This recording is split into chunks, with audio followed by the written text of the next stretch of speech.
Alright, so today we are going to be revisiting the atomic spectra, which we talked about it in chemistry, but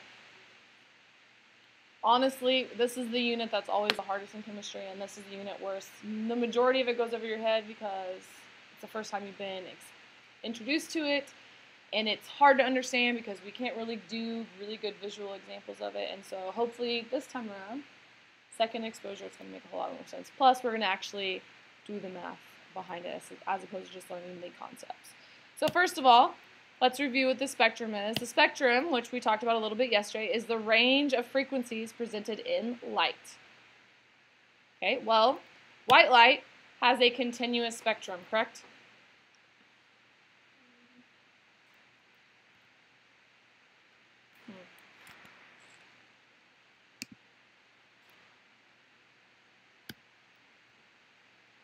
There we go. White light has a continuous spectrum, which means all of the colors are present. So this is why we see rainbow.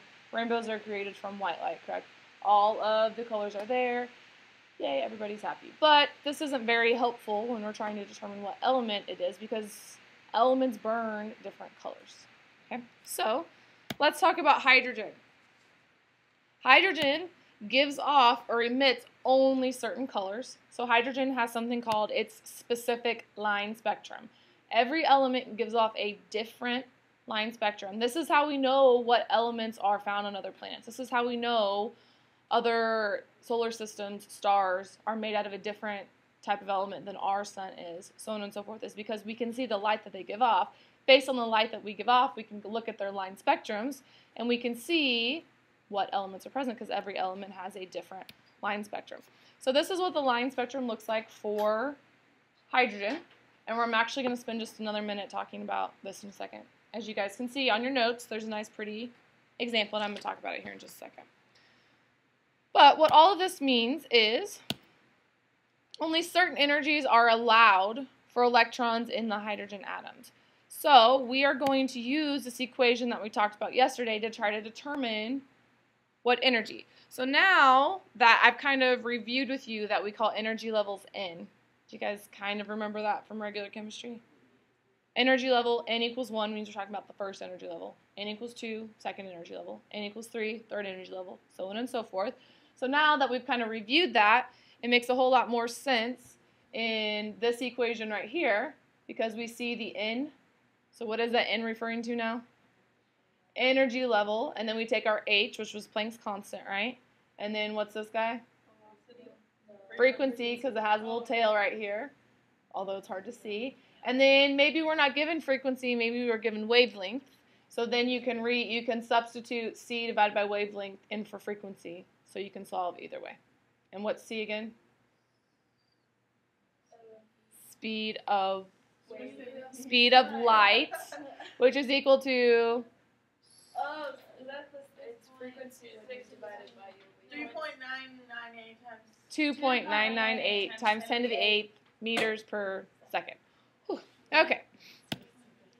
Energy in the atom is said to be quantized. What does quantize mean again? We talked about quanta, we talked about quantum. What does quantize mean? Number of protons. No, photons. No, It's like packets of photon? Quantum is in relation to energy, right? Yes. What is a quantum? Packet of H. Stop looking at your notes and just think. Stop. Kirsten, stop looking at your notes. Think. We talked about quantum. Quanta is the plural of quantum.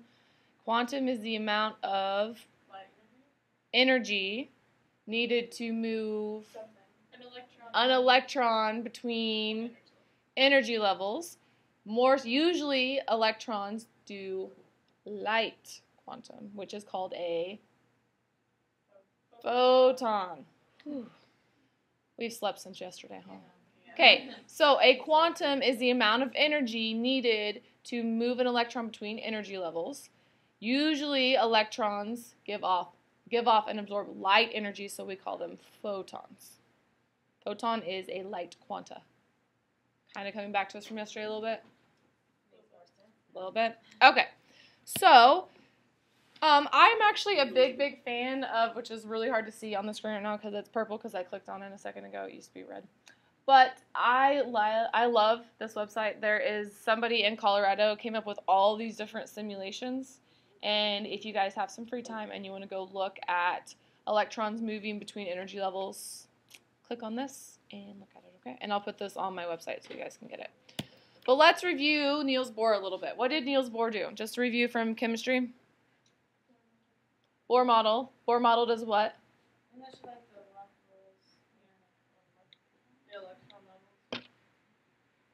So basically, Niels Bohr came up with a model, right? And he put the nucleus in the middle, so let's just do like oxygen. Put oxygen in the middle, and then you go, oh, there's a first energy level, there's a second energy level, right? In the first energy level, there's 2 electrons. In the second energy level, there's 6, because oxygen doesn't have a full energy level. Everyone remember doing this from chemistry? The Bohr model, right? But we also discovered in chemistry that the Bohr model is not entirely accurate, perfect, needed to be modified. But let's just kind of review what the Bohr model is. Basically, Niels Bohr developed the planetary model, which if you guys look at what I just drew, and it won't pop back up. But if you look at what I just drew, we had the nucleus in the center, and then we had rings that the electrons are orbiting just like planets orbit the sun. That's why it was called the planetary model. He said the atom was like a solar system. Our electrons orbit the nucleus due to differences in the charges. The nucleus is what kind of charge? Positive. The electrons are what kind of charge? Negative. Positive attracts negative. Therefore, the electrons orbit the positive because they are attracted to each other kind of like magnets. So, if this is true, what keeps the electrons from falling into the nucleus? If they're attracted to each other, and that's why they're orbiting, what keeps them from just sticking to the protons? Anyone? What keeps the electrons from falling into the nucleus if they're attracted to one another? Why do we not fall into the planet, the sun? Well, that's what keeps us orbiting it, because we have its gravitational field. What did you say? Inertia is what keeps us from falling into the sun. Inertia is what keeps the electrons from falling into the nucleus, because it is moving so quickly that, yes, we are attracted to the sun. Yes, the electrons are attracted to the nucleus, but since they are moving so quickly, it's like it just continues to fall, but then as it falls, it moves, and so it never actually falls into the center. It just makes it orbit. That's why this moon doesn't fall into the earth. That's why the earth doesn't fall into the sun, because they're moving so fast. So is it kind of like, I don't know, picture like if you had something like string, you're like carrying full of energy. All right. So, a little bit more on the Bohr model. In the Bohr model, only certain energies are allowed, and he called them energy levels. Each energy level had a specific amount of energy that was allowed for that energy level. Putting energy into the atom moved the electron away from the nucleus. So in other words, if you put energy into the atom, the electrons are absorbing energy, right? When they absorb energy, they move from a ground state, which is where we call like their home, where they are supposed to be. When they absorb energy, they move from this ground state into an excited state, which is where they move away from their home into somebody else's house. However, when it returns, because what goes up must come down, right? What goes up must come down. When it returns, it has to give off that same amount of energy that it just absorbed.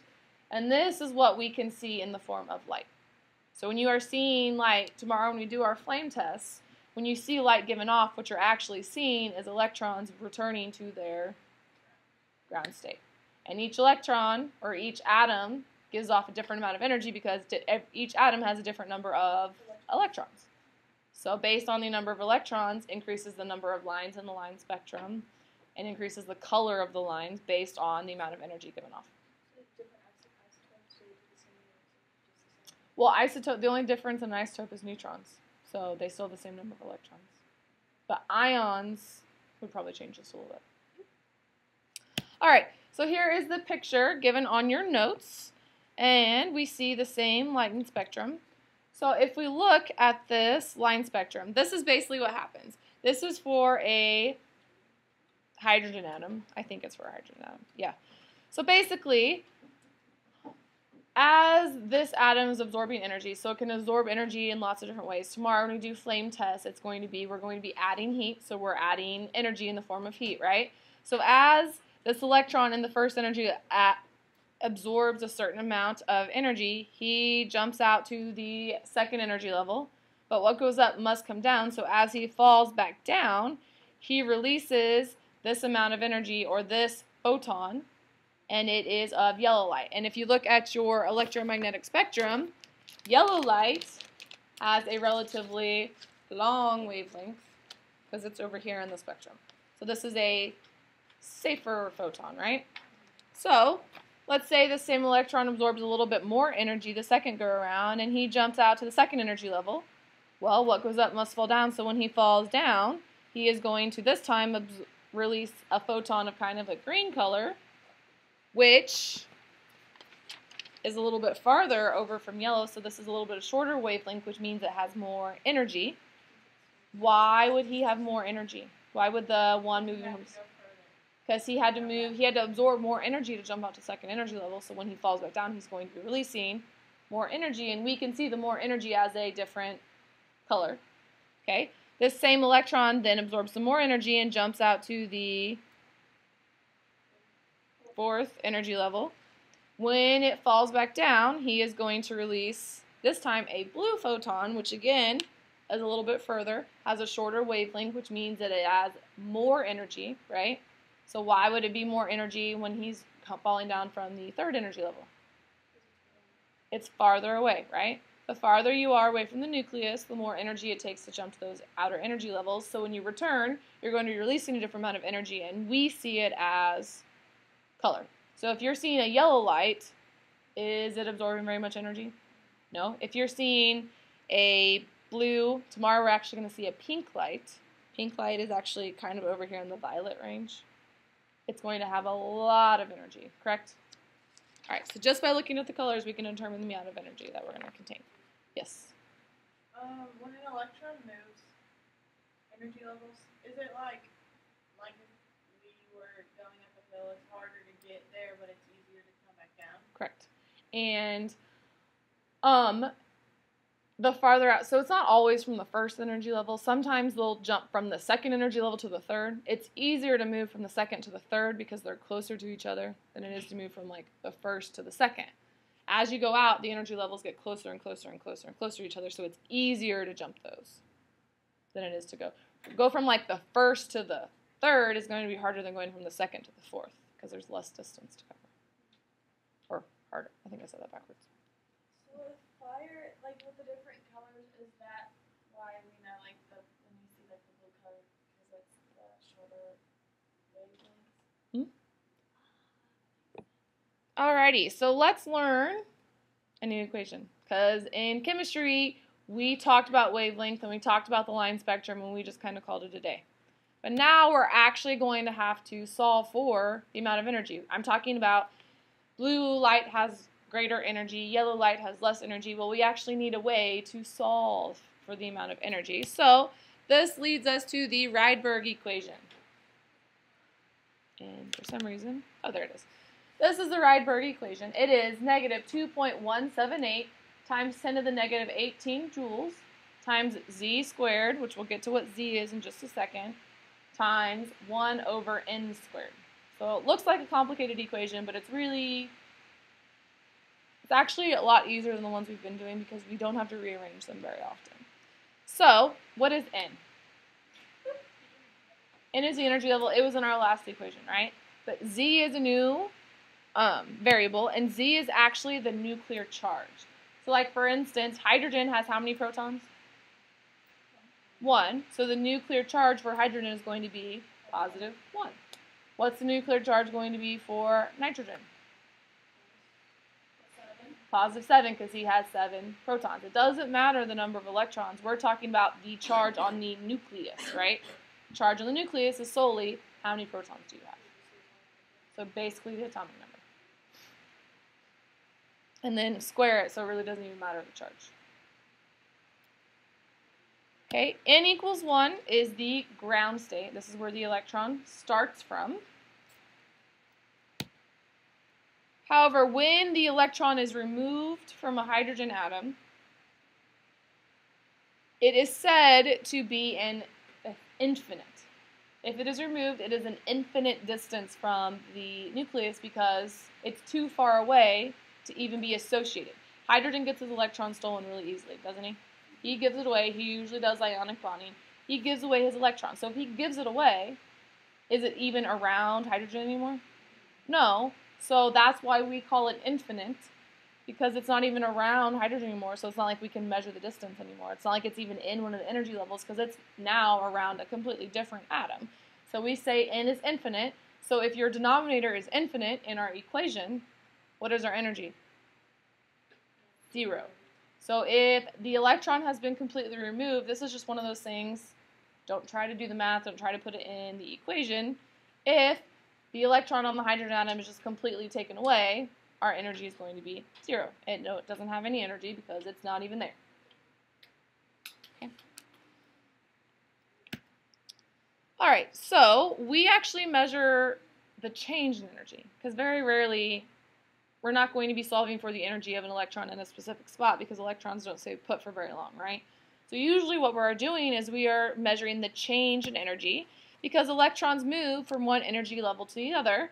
But we can use the same concept that we learned about in the last unit with energy. Didn't we just take the final energy minus the initial energy?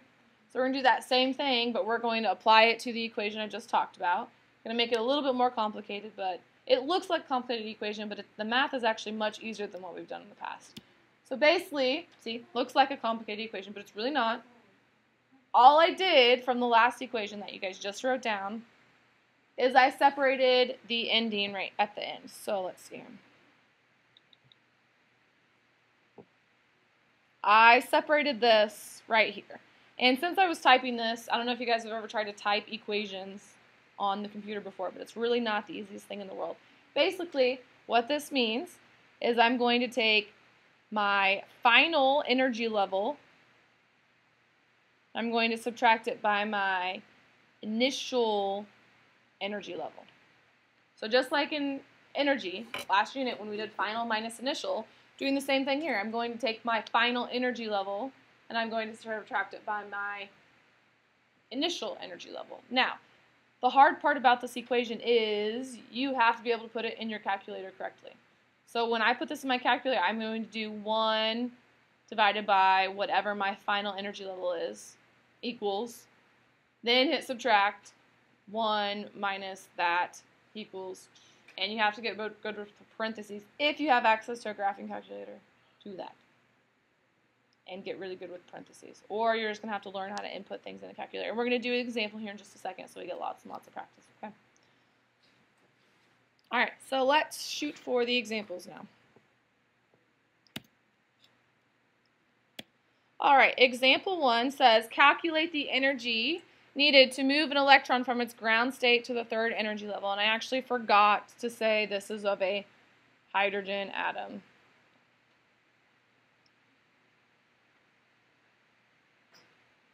Of a hydrogen atom. So we're going to calculate the energy needed. So are we talking about moving between energy levels? No, it just wants to know the energy of an electron in its ground state, n equals 1. So we're going to be using the first energy equation we talked about, right? So basically, our energy is going to be equal to negative 2.178 times 10 to the negative 18th joules. That was the equation, right? And we are going to multiply that by 1 over our energy level. What's our energy level? The third energy level. So we're going to do 3, and we are going to square it. Oh, wait. Just kidding. This is one of the hard ones. Because it is moving. Sorry, I guess I didn't read the question very well. this is moving. We are moving from ground state to the third energy level, right? So we're going to do our final, which is the third energy level, and we are going to subtract it by our first energy level. And I ran out of room, so I had to kind of write it underneath. But the hard part is putting it in your calculator. Okay, so I want everybody to practice this. Usually I just tell you the answer, but I want you to get out your calculators and I want you to practice putting this in your calculator. It's just the one, so. That's why it's 1 squared, so I left it off on my work, but yes. So we can always assume that Z is 1 unless it tells us that R. Unless we are doing, like if you look at example 3, it's telling you it's helium. But remember I said I forgot to tell you this was hydrogen. I wrote it out. So. Okay, I want everyone practicing how to put this in your calculator.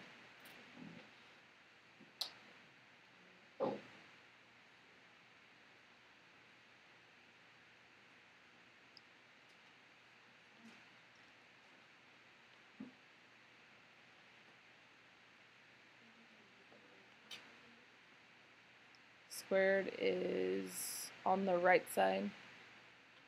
See it? Yes.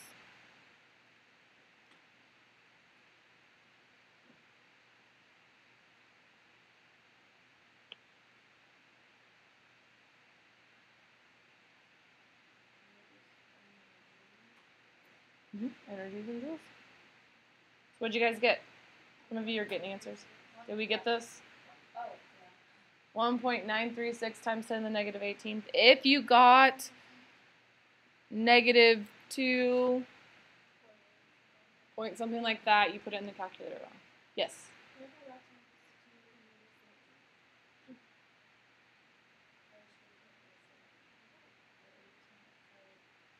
Did you put that exponent, did you put the negative 18th in?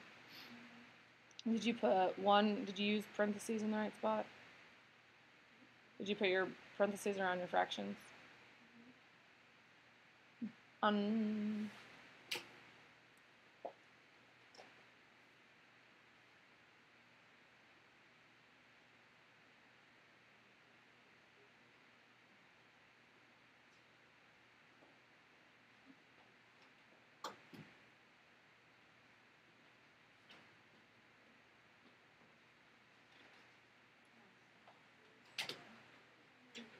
Oh, when you use the exponent button, you don't put it. Do you want to do either use an exponent or you use the exponent button? Alrighty. So I'm going to go ahead and move on to example number 2. And we'll give it another go around. So example number 2 says, calculate the energy released when an electron moves from n equals 4 to n equals 2 in a hydrogen atom. So again, we're going to be using the same equation. So negative 2.178 times 10 to the negative 18th joules times z squared. This is hydrogen, so what's our charge on our nucleus? 1 n squared, which doesn't change our math at all, correct? And then we have to multiply it by 1 over our final, so it moves from 4 to 2. So it moves from energy level 4 to energy level 2. So where's our final energy level? 2. It's dropping back down, right?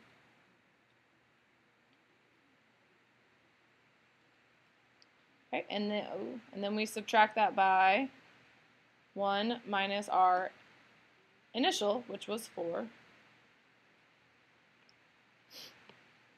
And I think I put this in my calculator wrong. So 1/4 minus 1/16 times 2.178 negative exponent, which equals negative 4.08 times 10 to the negative 19th joules. We really don't have significant figures to worry about here, correct? Why don't we have significant figures to worry about here? We weren't really given anything. 4 and 2 are consistent counted numbers, so those don't have significant figures. So just keep 3 to 4 and call it a day. Now, Why is our answer negative here, where it was positive in our last one? That negative doesn't mean we have negative energy. What is it telling you? It's going back towards the nucleus. It's falling back down towards the nucleus, so it is giving off energy, and we are going to be able to see it in the form of color and light, right? We'll be able to look it up on the wavelength. All right, let's do one more example. Example number 3 says, calculate the energy released when an electron moves from n equals 5 to n equals 3 on a helium atom this time around. So what's changing this time around? RZ. So our energy is going to be equal to negative 2 point, I should have this memorized by now, but I don't, 178 times 10 to the negative 18 joules. My Z this time of helium, how many protons does helium have? 2. So this time it's going to be 2 squared. And then we need to do 1 over my final. What was final? 3 minus my initial energy level, which was 5. And then I need to put all of that in my calculator.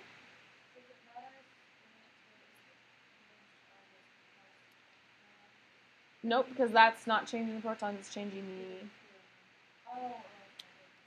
the electrons. So, when you put this in your calculator, you should get in the ballpark of 6.195. And again, do we have significant figures to worry about here? No, so keep 3 to 4, and everyone will be happy. Times 10 to the negative 19th joules. Why is it negative? Because it's dropping back towards the nucleus, so it is giving off energy. That's what the negative sign is on. You can't actually have negative energy.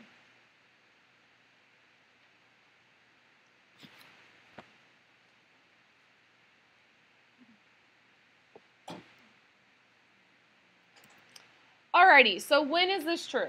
When is the Bohr model true? When is the Rydberg model true? When can we use what equation? Well, first of all, the Bohr model is really only true for the hydrogen atom and other monoelectronic species. Monoelectronic means one electron. So it really only works for one electron because he really only studied hydrogen. He made it work for other electrons. He built his model for more than one electron, but technically it's only going to work for hydrogen. So why do we have a negative sign? Because it's giving off energy in the different forms, light, heat, etc. It also can be used to increase the energy of the electron. When you do this, you are bringing it closer to the nucleus. And we also talked about the maximum energy of an electron. So if when we talked about this with hydrogen, the maximum amount of energy of an electron can have is 0 because it is at an infinite distance. Remember when I talked about that? If an electron is completely removed, that's technically the maximum amount of energy it can have because it's at 0. All right, so the Bohr model. Why does the Bohr model not work so well? Well, first of all, it doesn't work for all the atoms. It only works for hydrogen atoms. Okay? Also, we know that electrons do not move in nice, pretty orbitals, correct? Do electrons move in nice circles around the nucleus? No, what do they do instead? There's orbitals within energy levels, right? So it's like they're spinning in their orbitals, and at the same time they're orbiting around the nucleus. So it's not one nice, pretty circle. Okay, and then he also, yes, the quantization, so absorbing and releasing energy, remember that's what a quantum is correct. However, they're still not circling like planets circle the sun. So he was right, and he did figure out how to find quantums, but not exactly in the same right. So we actually had to modify the Bohr model to make it work. And does anyone remember what the modified model is called? The quantum mechanical model, which is what we're going to talk about on Monday. All right, so your homework tonight is to do the practice problems for wavelength, frequency, and energy content on page number 5. And tomorrow we will do a lab. If we have school and no snow.